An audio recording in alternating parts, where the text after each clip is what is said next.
I want to have a conversation with y'all about unapologetically getting rid of all things, people, and situations that no longer belong in the new season of your life.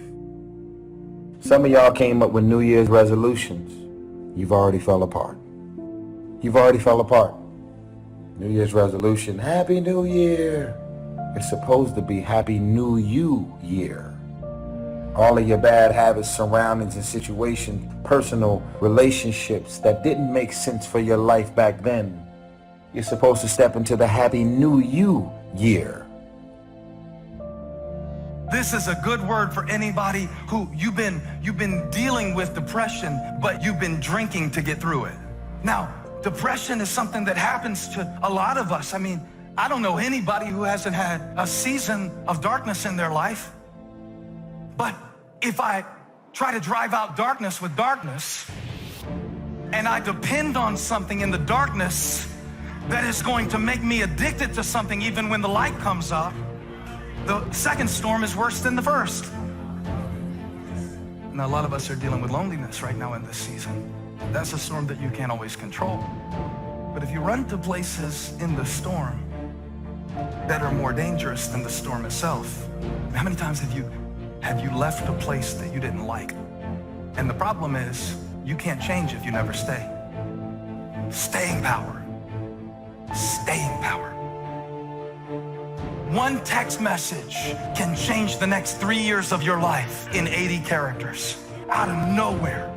That's the first storm, the one you can't control. And you can't do anything about the current, crossing the current and the stormy conditions. I mean, some storms are just seasonal. Some storms can't be avoided. Don't create a second storm by your decisions. But what a lot of us have been doing in this season of uncertainty, we have been creating second storms that are worse than the first. So many of y'all are in mental and spiritual, psychological warfare. So many of y'all are in spiritual chains. You are spiritually behind bars. You are stuck. You are institutionalized. Most of us have two eyes, and we still can't see, can't clearly see all of the scams, the people's motives. God sends us bold signs and wonders and tells us to change our environment and our surroundings so that we can reach the ultimate level of being blessed. I really think that if you get rid of the trash in your life, that can be people, business, and situations, you too could really, I really believe that you can reach your full potential. I want you to fly. I want you and your career and your financial blessings to bypass me. When you get uncomfortable, you stop believing that. When you get depressed, you stop believing that. You start trying to grip life like you used to. We got to go backwards to get better. We got to go all the way back to get better. That means I have to be comfortable in some seasons of my life. I have to be comfortable in my life to accept that sometimes loss is the way to gain. I have to be comfortable enough in my life to know that sometimes the most painful moments are the most purposeful moments. I have to be comfortable in my life to stop comparing myself so much with people who are not meant to be the standard anyway. You may have a good reason to worry about something. In your health, your finances, a dream. You've done everything you can. Doesn't look like it's going to work out. Stay in faith.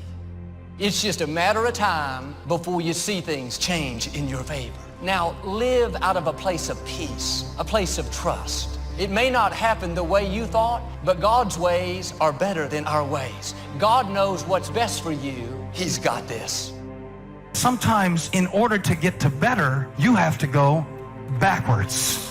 Sometimes in order to get to better, you have to go through bad. And I'm preaching this for somebody today who has been feeling like things have been going backwards for you. The thing about it is, when God shows you a new grip called grace, for a little while in your life, is harder for you because you're used to controlling things. You ever notice if you get something new, even if it's better at first, it gets on your nerves because you don't know how to use it? And the temptation for us is, watch this, God will do a new thing in our life, and he'll be teaching us to forgive, and he'll be teaching us to get over offenses, and he'll be teaching us to trust him, and he'll be teaching us not to live by our feelings. But then we look at what he fixed on our grip, and we see our shot going so far over the fence, and I wonder if I would actually be better off doing it the old way than the new way. So I go back instead of moving forward into better. When what you were guiding by goes away and every day just looks the same and feels the same, now I get the feeling like this is endless. Now I get the feeling like maybe these chains are never gonna break. This storm is never gonna cease. What you go through doesn't determine where you end up. What you go through doesn't determine where you end up. Who you listen to determines where you end up. Because I think right now you are walking through a valley between two voices. One is wisdom, one is worry. One is gratitude, one is grumbling. One is blame, one is faith. Wait a minute. The opposite of faith is doubt. No. Doubt doesn't keep you from having faith. Doubt gives you something to have faith for. But blame will block faith every time. Blame will always block faith. You got a problem? It's called anxiety. Here's the solution. It's called prayer. What's the result of prayer? Peace. Okay, if you're like, Rich, okay, but you don't understand. You don't know my story. You don't know about my life right now. I ain't got no time for peace. You never met my boss. Can't get no peace over there. You don't know my husband. Ain't no peace in my home. You don't know my situation. You would be absolutely correct. Absolutely right. I don't know all of those factors and all of those variables. Yet I'm not sure if you're listening to me tonight. What the scripture says is that when we go to God in prayer, what happens is that we don't get man's peace. We get the peace of God. The peace of God is interesting because the peace of God transcends all understanding. Meaning that God's peace is superior to your earthly situation.